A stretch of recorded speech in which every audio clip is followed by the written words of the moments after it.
Hola amigos de la Iglesia Jesús, es para nosotros un gusto poder tener este espacio para poder conversar.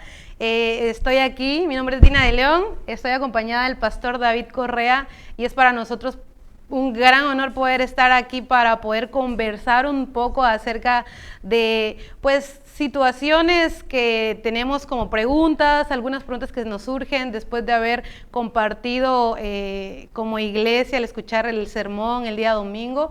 En este momento nosotros queremos conversar sobre mesa a algunos aspectos del sermón. Es para mí un gusto poder tener al pastor David Correa con nosotros. Bienvenido, Muchas hermano. gracias y precisamente por eso le llamamos a este espacio la sobremesa, así Así como es. en casa, de lo que más disfrutamos, por lo menos como familia, es después de una buena comida, la sobremesa, la Así conversación. es. Y esperamos que estas sean muy buenas conversaciones que nos ayuden a profundizar más en el sermón dominical. Así es, y nuestro objetivo es pues nutrir a la iglesia, poder proveer un espacio donde si nuestros hermanos tienen preguntas que surgen al escuchar el sermón, pues puedan dárnoslas y nosotros poder pues aquí junto al pastor responder esas dudas, pues a veces por la naturaleza del sermón no se pueden preguntar directamente, pero después del culto pues tenemos un espacio para que hagan sus preguntas y nosotros poder responderlas en este espacio. Así es que empezamos y Pastor David, el domingo pasado empezamos a estudiar la carta de Primera de Corintios, muy interesante la verdad, fue un sermón introductorio y pues dentro del sermón usted mencionó acerca de una carta perdida y una de las preguntas que surgieron de los hermanos es si realmente hay una forma en que sepamos qué contenía esa carta perdida que se mencionó en el sermón. Es una pregunta muy interesante. Bueno, hay mucho que se pudiera decir, pero permítame simplemente comentar, como mencioné el domingo, que Primera de Corintios en realidad no es Primera de Corintios, vendría siendo técnicamente Segunda de Corintios, porque efectivamente hay una carta que Pablo escribió previamente a los Corintios. Esa carta no la tenemos el día de hoy y algunas personas se preguntarán, bueno, ¿será que esa carta no fue inspirada y por eso es que no la tenemos en el canon? Yo creo que hay que hacer una distinción muy importante entre un libro inspirado y un libro canónico, o en este caso una carta inspirada y una carta canónica. Vaya, es posible que haya libros o cartas inspiradas, o epístolas pues inspiradas, libros inspirados, cartas inspiradas, que no sean canónicas. Y uno se preguntará, ¿cómo? ¿Cómo es posible? Bueno, Ajá, sí. así es. En realidad, en la soberanía de Dios, el Señor no consideró que esa carta fuera, digamos, necesaria para el canon. Y quizá, tal vez recuerdes, pero si no, permítame decir, uno de los requisitos para que un escrito fuese canónico es que la iglesia debía Así estar es. expuesta, ¿no?, a ese escrito, o sea, Sí. toda la iglesia en todo lugar, y dado que esa carta, pues nada más, digamos, una carta regional, local, y no es conocida por las demás iglesias, entonces obviamente no puede ser canónica. Ahora, en cuanto a qué contenía esa carta, pues tenemos ciertos, digamos, ciertas pistas aquí mismo en el texto de Primera de Corintios. Pablo dice así en el capítulo 5, versículo 1, el apóstol Pablo ahí menciona, de cierto se oye que hay entre ustedes fornicación, y tal fornicación cual ni aún se nombra entre los gentiles, tanto que alguno tiene a la mujer de su padre. Bueno, había estos problemas en Corinto y llegaron a los oídos de Pablo esta problemática tan tremenda, ¿no?, que pues había ahí en Corinto. Pero luego el apóstol Pablo empieza a decir algo muy interesante más adelante, aquí mismo en el capítulo 5. Dice, les he escrito por carta. Les he escrito por carta, que obviamente Ya no se había refiere escrito. a esta carta, Ajá. versículo 9, capítulo 5, que no se junten con los fornicarios. Y luego dice, bueno, yo no les dije que no se juntaran con los fornicarios de este mundo, o con los avaros, o con los ladrones, o con los idólatras, pues en tal caso les sería necesario salir del mundo. Más bien, dice, les escribí que no se junten con ninguno que llamándose hermano fuere fornicario, o avaro, idólatra, etc. O sea, en otras palabras, parte del propósito de Pablo para escribir Primera de Corintios, que en realidad es Segunda de Corintios, es corregir malos entendidos de la carta primera. De la primera carta. Ajá. ¿Sí? Entonces, más o menos podemos entender qué es lo que contenía la primera carta. Dice, yo les escribí, dice, claramente Pablo dice, les he escrito por carta que no se junten, ¿no? Pablo había escuchado de toda la problemática que había en Corinto, y entre la problemática pues estaba el asunto de la inmoralidad, y entonces aparentemente estos corintios malinterpretaron lo que Pablo dijo, y entonces en esta carta, la primera, que es la segunda. Está corrigiendo el malentendido con respecto a lo que había escrito anteriormente. Muchas gracias, pastor. También queremos hacer énfasis en el cuidado, ¿verdad? De pensar, bueno, entonces no tenemos una carta que debería de estar dentro del canon bíblico, porque la misma palabra dice que todo lo necesario para nuestra salvación ya lo tenemos en la palabra. Así es que, pues, gracias por haber hecho esa pregunta. Y también, cuando nosotros leemos 1 Corintios o hemos escuchado pues podcasts, sermones, hemos escuchado que hay un excesivo énfasis en cuanto a la inmoralidad sexual. Y si nosotros escuchamos 1 Corintios, lo primero que se nos viene es inmoralidad sexual. Claro. Pero realmente no era el único problema dentro de la iglesia. Entonces, creo que, ¿qué nos podría decir al respecto del cuidado, del sobreénfasis que se hace a este tema? También es una muy, muy buena pregunta. Bueno, el domingo intentaba yo decir que tenemos que tener mucho cuidado en distinguir entre dos Corintos, ¿no? El Corinto o la ciudad pues de Corinto vieja, antigua, y la nueva. La de Pablo, la de del Pablo, tiempo de Pablo. Exactamente, Ajá. la de Pablo ya tendría más o menos unos 100 años, ¿no? Más o menos. Todo lo referente a la cuestión de los dichos esos que mencionamos, de que si corintianizar significaba, era un sinónimo de inmoralidad sexual, etcétera, pues todo eso tenía que ver más con la antigua ciudad de Corinto. Ahora, eso no quiere decir que en tiempos de Pablo no hubiera tales problemas, porque como también mencionamos, pues estaban los templos paganos donde había prostitución ritual. Siendo un puerto, pues la verdad, la vida era muy laxa, ¿no? O sea, no había, digamos, mucho control sobre la cuestión de moralidad, ¿no? Mucha fornicación y demás, ¿no? Eso es cierto, pero realmente tenemos que entender que si bien ese era un gran problema, no era ni el único problema, ni quizá el más grande problema. Quizá no se le presta atención a otros aspectos de la cultura corintia que también pues eran igual de nocivos o quizás hasta aún peores, porque pues pasan desapercibidos, porque como sucede hasta el día de hoy,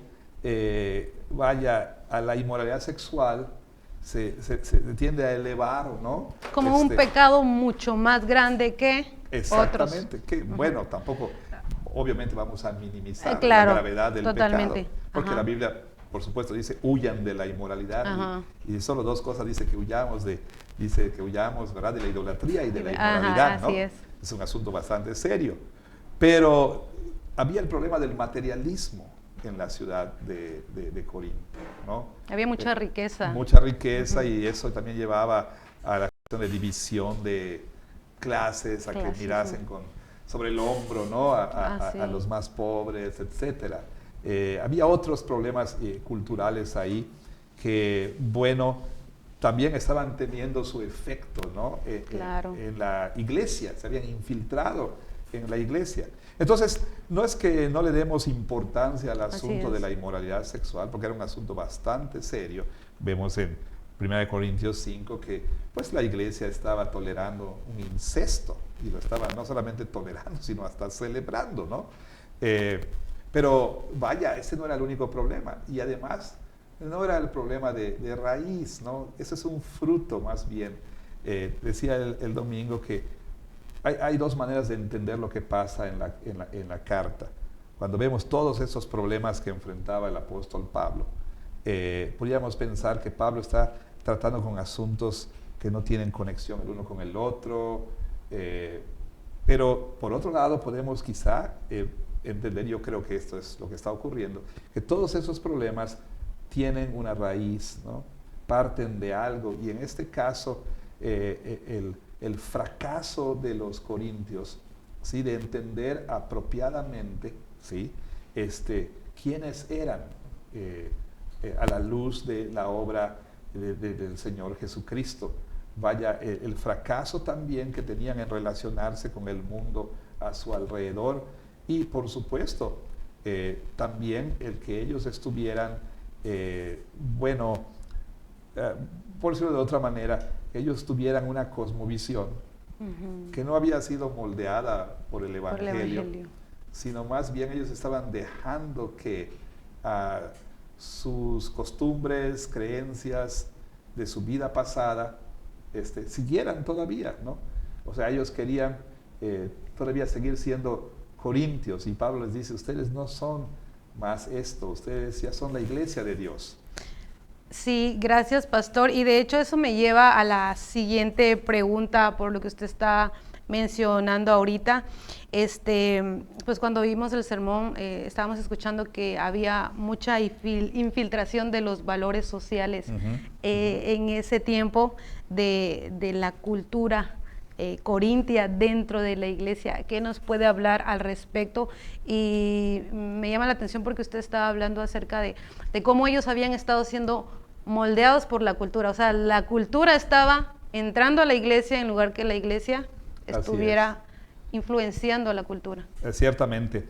Bueno, para citar un ejemplo que no tiene que ver con la inmoralidad sexual, si vamos, por ejemplo, a Primera de Corintios 11, donde el apóstol Pablo, algún día vamos a llegar ahí a este capítulo en nuestra exposición, ¿verdad? En la serie de sermones, Dios mediante. Sí, esperamos. Pero digamos un preview aquí, un pequeño adelanto, ¿no? El apóstol Pablo está corrigiendo algunas cosas aquí que tienen que ver con abusos en la cena del Señor, con malas prácticas y malas conductas con respecto a la cena del Señor. Y si leemos ahí lo que Pablo está mencionando, Pablo les reprende porque había divisiones aún en la práctica de la cena del Señor. Hay que entender que en este tiempo la Santa Cena ocurría en el contexto de una comida que llegó a conocerse como la cena ágape. ¿Sí? Sí, Y entonces, bueno, ¿en qué consistía esa cena ágape? Que pues las personas traían pues comida, como hacemos de vez en cuando aquí en la iglesia. Convivio. Un convivio, una convivencia, okay. Pues, y le llamamos aquí en nuestro contexto, le llamamos de traje, ¿no? De traje. Ajá. Y entonces la gente pues en ese tiempo traía su comida, ¿verdad? Pero bueno, en la iglesia había personas muy pudientes, muy ricas, ¿no? Y había gente que pues no tenía dinero. Y obviamente los ricos traían traían para hacer coloquial, traían que sí, pues el cirlón, la rachera, el tibón, el diezmillo, etcétera, ¿verdad? Y los pobres traían su cheese whiz y sus galletas de soda, ¿no? O su latita de atún, ¿verdad? Y ese tipo de cosas. Y entonces, las personas ricas menospreciaban a los otros, ¿no? Y ni siquiera compartían con ellos. Los miraban con menosprecio, desdén. No solo eso, también no se esperaban el uno al otro. Se supone que era comunión. La gente llegaba y yo con los míos y a comer. Y a comer, a lo que van. Ajá. Y peor aún, cuando ya llegaba el momento de la cena del Señor, muchos de ellos ya estaban bien borrachos. Y entonces el apóstol Pablo les reprende por tal cosa. Dicho sea de paso, por este tipo de cosas, en ciertos sectores de la iglesia, la cena del Señor entonces se separó de la cena ágape, ¿sí? Se hacía la cena ágape y después en otro momento la cena del Señor, y con el tiempo ya se descontinuó la cena ágape. Pero en el contexto de Corinto, pues Pablo les está diciendo a ellos, o sea, esto no les alabo en esto está mal, porque ellos estaban obrando aún en un momento que debía afirmar la unidad del cuerpo de Cristo, estaban obrando de acuerdo a los valores de la sociedad corintia. Así es, y este peligro, pastor, creo que afectaba en esa época. Usted mencionó que había un remedio y pues era el remedio del Evangelio. Claro. Y pues creo que definitivamente, a pesar de que era una iglesia creyente, el Evangelio se estaba olvidando. O sea, la cultura había infiltrado tanto que el Evangelio ya no era evidente. Así es. O sea, hubo una frase por ahí que compartí. Alguien comentaba, si no me equivoco, era el doctor Guy Prentice Waters, decía que el problema también tenía que ver con una cosmovisión en la que en ciertos puntos estaba insuficientemente moldeada por el Evangelio y en otros era completamente antitética al Evangelio. Ajá, ¿no? sí, recuerdo que lo mencionó. Sí, o sea que, como sucede hasta en nuestra iglesia y en la iglesia contemporánea en general, bueno, muchos de nosotros cristianos funcionalmente operamos con base en una cosmovisión que dista muchísimo de ser cristiana. Con respecto a nuestras elecciones y decisiones de entretenimiento, tú puedes tomar el teléfono celular así de manera random, ¿no? Al azar de cualquiera de nuestros jóvenes y vas a encontrar ahí canciones que no deberían estar escuchando, ¿no? Puedes tú también ver cómo quizá muchos de nosotros manejamos nuestras finanzas, cómo de pronto hay hasta un dualismo en la manera en que vivimos, ¿no? Decimos, no metas a Dios en esto, ¿no? O decimos, bueno, estos son mis estudios, mi vida secular, es mi trabajo secular, en fin, ¿no? Y en ocasiones aún la cosmovisión, pues de verdad es hasta antitética al Evangelio, ¿no? En muchos aspectos.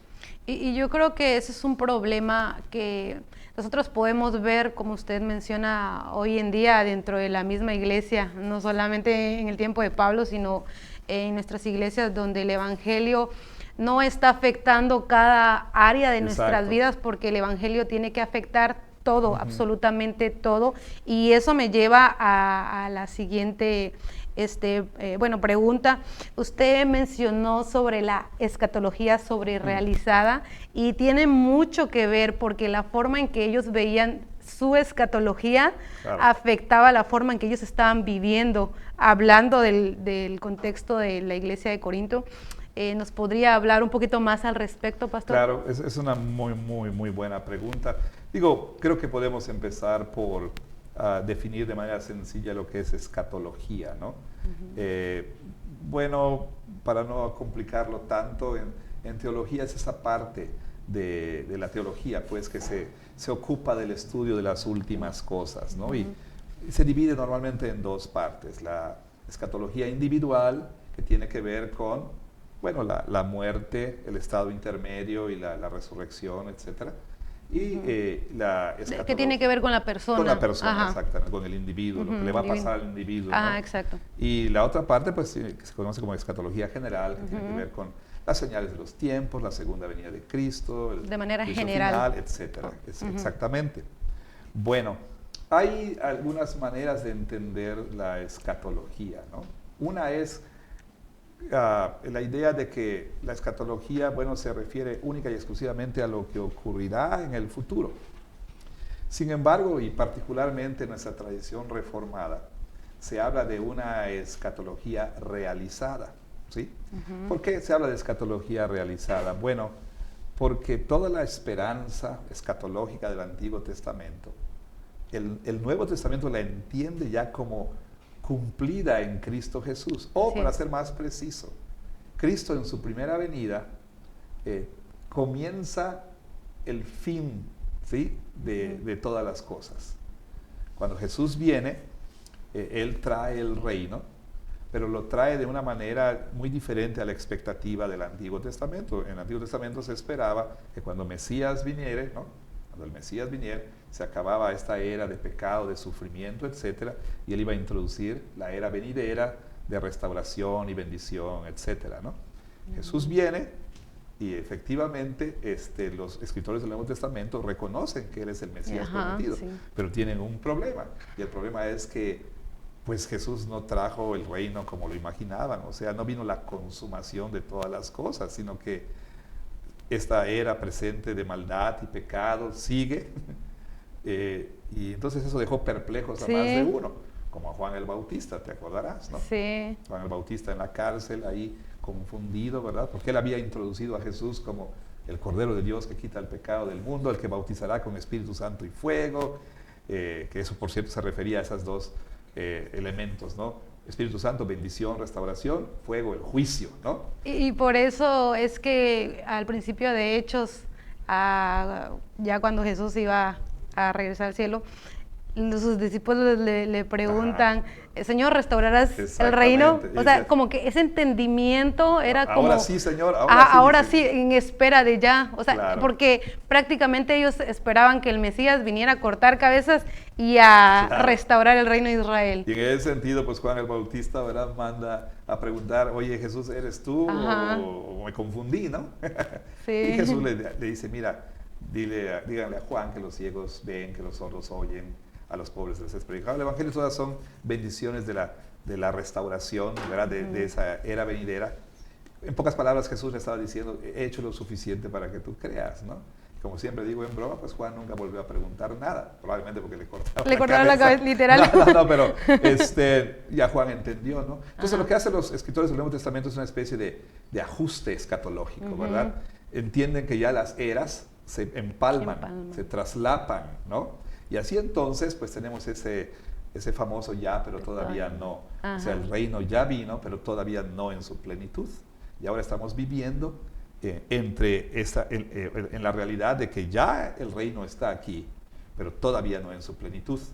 Bueno, con respecto a eso entonces, hablando de la escatología sobrerealizada, podemos ver que Pablo, ¿sí? Si ves las cartas de Pablo, en el corazón, como dice Reggie Kidd, de la teología de Pablo, ¿sí?, se encuentra precisamente esta realidad de la escatología realizada, ¿sí?, en Cristo.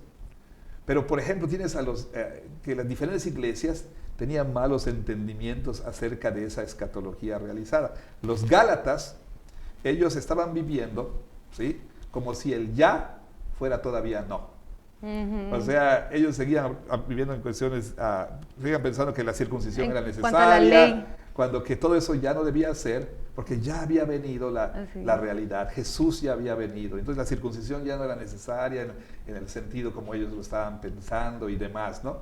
Luego tienes a los tesalonicenses. Exacto. Ellos estaban viviendo como si el todavía no hiciera al ya irrelevante. Perdón, al ya irrelevante, sí. Como si el todavía no hiciera al ya irrelevante. ¿En qué sentido? Tú puedes ver las cartas de los tesalonicenses. Algunos de ellos estaban diciendo, porque Cristo ya va a venir, pues no hay que trabajar, no hay que hacer nada, porque Cristo ya va a venir. Entonces, renunciaron a sus trabajos y se fueron a la montaña a esperar a Jesús. ¿Cuál era el problema de los corintios? Lo podemos decir de esta manera. Se discute mucho sobre eso, si ese era el problema o era uno de los problemas. Pero bueno, la escatología sobrerealizada se refiere a que los corintios, ellos estaban viviendo de qué manera, ¿no? Como si el todavía no fuera ya. O sea, ellos se veían ya reinando con Cristo. De hecho, ya pensaban que ya estaban ellos totalmente en la era venidera, al punto en que, por ejemplo, pues los deseos corporales ya no importaban. Ya no eran relevantes. Porque ellos ya eran como los ángeles, ¿no? Y ya no eran relevantes, claro, por supuesto. O sea, ¿a qué me refiero? Como mencionaba el domingo, había dos extremos. 1 Corintios 6, bueno, ya que el cuerpo no importa, ya que estoy reinando con Cristo, ya que estoy ya en la era venidera, pues puedo tener sexo con una prostituta en el templo y no hay problema porque el cuerpo es irrelevante. Y entonces otros en el matrimonio no querían tener relaciones. ¿Por qué? Porque eso no importa, ¿no? y nosotros ya estamos reinando con Cristo. Y Pablo les dice en una ocasión, ojalá estuvieran reinando para que nosotros reinásemos con ustedes, porque somos apedreados y tenemos hambre y sufrimos, etc. Entonces Pablo, de una manera irónica, ahí les está diciendo, no, Corintios, ustedes creen que están ahí, pero déjenme mostrarles dónde están, ¿no? Ustedes no están ya en la era venidera, todavía están en esta tensión entre el ya Pero y el todavía no. no. Ustedes tienen que entender, ¿sí? Pablo les dice que ustedes ya no son lo que eran antes. Y ya no deben seguir viviendo como vivían antes, pero entiendan que todavía no son lo que algún día van a llegar a ser. ¿Me explico? Sí, y es por eso que usted mencionaba en el sermón de la importancia del proceso de santificación que Dios está haciendo en nuestra vida cotidiana, porque si no tenemos un entendimiento correcto de ya hemos sido salvados, pero todavía no se ha consumado esta salvación porque Cristo no ha regresado, si no tenemos un entendimiento correcto, pues vivamos como sea. Exacto. O sea, si ya hemos sido glorificados, pues vivamos como sea, pero realmente no, todavía no hemos sido glorificados. Y ellos pensaban pues que ya, por supuesto que el todavía no, ya era ya. Sí. Así es. Entonces, el poder tener un entendimiento correcto de esta escatología sobrerealizada nos ayuda a que el Evangelio se pueda ver evidente cada día, o sea, en la vida cotidiana. Un entendimiento correcto de la escatología realizada. Exacto. La de ellos era sobre-realizada. ¿Sí? Ajá. La de los tesalonicenses sobrecalentada, ¿no? Y la de los gálatas era insuficiente porque los gálatas vivían como si el ya fuera todavía no. Los tesalonicenses, repito una vez más, como si el todavía no hiciera el ya irrelevante, y los corintios como si el todavía no fuera ya, ¿no? Así es. Pues nosotros creemos, ¿verdad?, en que si bien es cierto que ya hemos sido salvados, pues todavía no. Estamos esperando la consumación de todas las cosas. Exacto. Así es. Y eso nos anima a seguir caminando en ese proceso de santificación que el Espíritu Santo obra en nosotros, pero pues también nosotros somos responsables delante del Señor. Por eso la palabra bien dice, ¿verdad?, de que seamos llenos del Espíritu Santo, sigamos siendo llenados del Espíritu Santo. Así es, pastor. Y para ya terminar, aquí en la carta a los Corintios se hace énfasis en la iglesia, o sea, la forma en que se ve la iglesia. Creo que en el próximo sermón va a abarcar un poquito más acerca de los santos, como la identidad de ellos, pero nos gustaría que profundice un poco en cuanto a la importancia de tener una perspectiva realista de la iglesia, porque vivimos en una época donde, ¿para qué vas a la iglesia si son igual que el mundo? O frases como esas que minimizan la importancia de la iglesia. Sí, así es.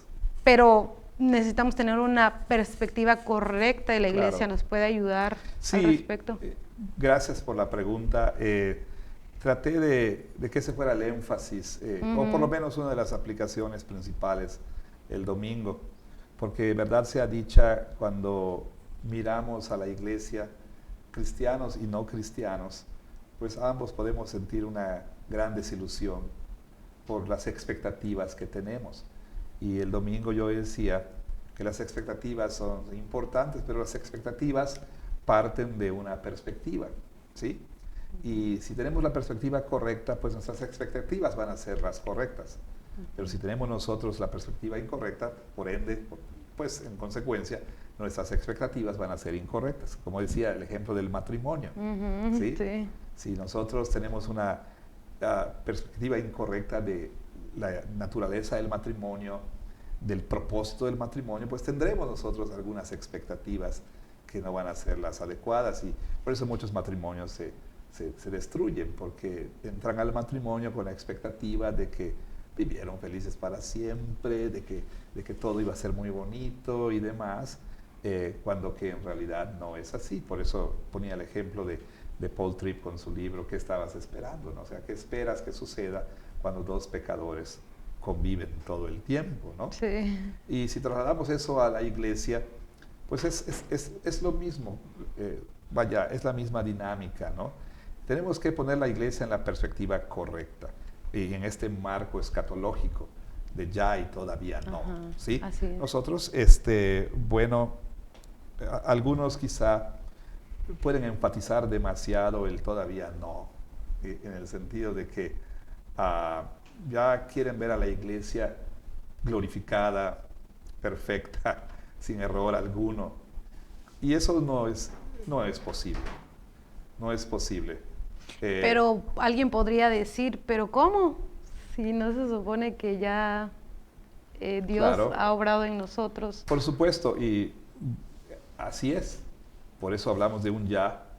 Sí, ciertamente ya somos salvos, ciertamente ya somos justificados, ciertamente nos hemos convertido, etcétera. Sin embargo, y eso va a ser más claro, espero yo, el próximo domingo, y no se lo vayan a perder, por favor. Así es.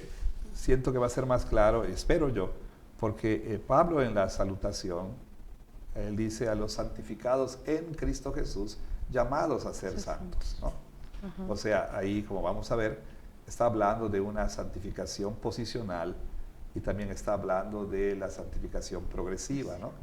En pocas palabras, como creyentes en Cristo, progresiva y gradualmente estamos llegando a ser lo que ya somos. En esta vida estamos llegando a ser lo que ya somos. Pero no olvidemos que todavía no hemos sido glorificados, todavía vivimos en este mundo, vivimos con la influencia del diablo, el mundo y la carne. Si bien ya hemos sido liberados de la culpa del pecado, del dominio del pecado, todavía no hemos sido liberados de la presencia del pecado, todavía batallamos en contra del pecado que todavía permanece en nosotros. Y entonces hay que entender que no vamos a poder nosotros encontrar esa perfección en el sentido de consumación ahora en la iglesia. Aún el más avanzado en santificación de nosotros va a caer en pecado, va a desilusionar a otros. Entonces, ese es el gran problema. El no creyente tiene esa expectativa de la iglesia. Y a veces contribuimos a eso porque nosotros los cristianos queremos presentarnos en esa luz, o sea, dar esa impresión de que ya somos el producto terminado, claro, ¿no? Y entonces a veces hablamos con una autojusticia farisaica, ¿no? Te doy gracias que no soy como esos pecadores, ¿verdad? Que yo no hago esas cosas y así por el estilo. Y entonces contribuimos mucho a una idea errónea, ¿no? Que la gente puede tener, que la gente cuando viene, pues viene esperando, ¿no? De que aquí no va a haber ninguna falla, ¿sí? Que aquí no va a haber ningún pecado. Y entonces la gente se puede horrorizar cuando encuentra que en la iglesia todavía hay ese tipo de cosas. Bueno, por eso es importante que entendamos a la iglesia en su perspectiva correcta. ¿Dónde estamos ahorita, verdad? En este marco escatológico. Ahora, por el otro lado, pudiéramos nosotros caer en el error de restarle importancia a la santificación, ¿sí? Y de usar esto como una muleta. Oh, todavía estoy entre el ya y el todavía no soy, ¿no? Así que aguántate. Como una excusa. Como una excusa, ¿verdad? Para justificar toda clase de pecados. Podemos caer entonces en el error de no tomar en serio el llamado de Dios a la santidad, ¿sí? De no tomar en serio el hecho de que pues nosotros ya no somos simplemente de Corinto, somos la iglesia que está en Corinto, por usar un ejemplo, ¿no? Para decirlo en términos locales, no somos de Progreso nada más, somos la iglesia que está en Progreso. Nosotros ya hemos sido trasladados, por supuesto, a otro reino. Nosotros ya empezamos a disfrutar de las bendiciones de la era venidera. Sin embargo, todavía vamos a batallar aquí, dijimos, con el diablo, el mundo y la carne. Ahora, Pablo lo que hace es decirles precisamente, ustedes, esto es lo que son la iglesia, ¿sí? Y entonces deben vivir de acuerdo a lo que son, ¿sí? Conforme a lo que son. Eso es lo que Pablo comúnmente hace en sus cartas. Primero te da los indicativos del Evangelio. Exacto. Y luego te da los imperativos del Evangelio. Así es. Y sí, con todos los problemas que había en la iglesia de Corinto, Pablo todavía se atreve a llamarle la iglesia de Dios. De Dios. O sea, no habían pasado la línea de no retorno, no habían llegado a ser una iglesia apóstata, ¿sí me explico? Ajá. Por supuesto, hay iglesias que pueden caer ya en tal inmoralidad y en tanta apostasía, ¿sí? Que entonces dejan de ser la iglesia. Pero aún en las cartas que Jesús envía a las iglesias, ¿no? En los mensajes pues, que envía a las iglesias en Apocalipsis, ¿sí?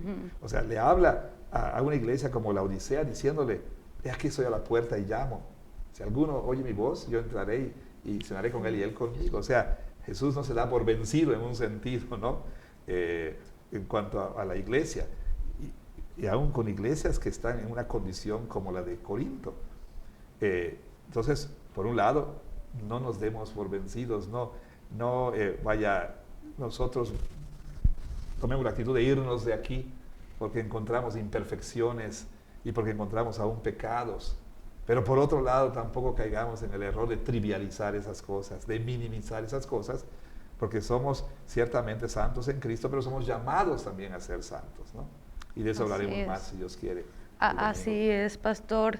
Sí, creo que usted mencionó mucho en el sermón de la importancia de entender que no somos obras completas. Exacto. Y creo que eso nos ayuda a saber que si bien no somos obras completas, aquel que comenzó la buena obra la terminará hasta el día de Cristo. Y esa es nuestra esperanza.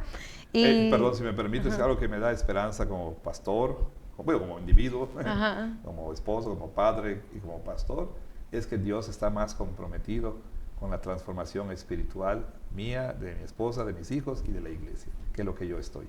Así es, definitivamente. Desde que comenzó la obra, la irá terminando. Literalmente es la irá terminando, gradualmente, ¿no? Así es, sí.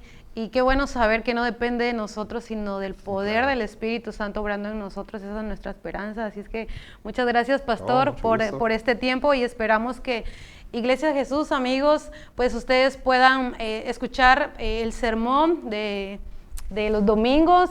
Si no lo pueden escuchar por alguna razón en vivo, pues se sube a YouTube. Ustedes pueden también hacernos llegar sus preguntas para que nosotros pues podamos conversar y ayudar a profundizar en alguna duda que surja al respecto. Muchas gracias por acompañarnos en este tiempo. Claro, y también es importante, mencionar que la grabación del sermón que se sube los martes no es un sustituto para... Claro, de ninguna manera tome la actitud de, pues no voy el domingo, veo el sermón. Porque su relación no debe ser con un sermón, hermano, sino con la iglesia, ¿no? Así es, totalmente. Pero tenemos este recurso, como bien dice Dina, de que si por alguna razón, enfermedad o lo que sea que amerite no estar presente en la adoración, pues ahí está el recurso.